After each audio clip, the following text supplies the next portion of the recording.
أعوذ بالله من الشيطان الرجيم.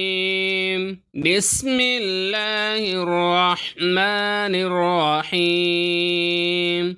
بسم الله الذي لا يضر مع اسمه شيء في الأرض ولا في السماء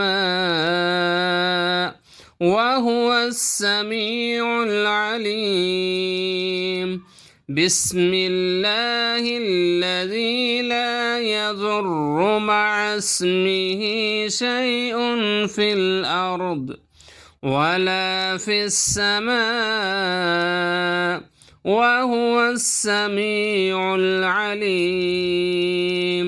जो शख्स सुबह और शाम 3 मरतबा ये दुआ पढ़ेगा, उससे कोई चीज़ भी नुकसान नहीं पहुंचा सकती।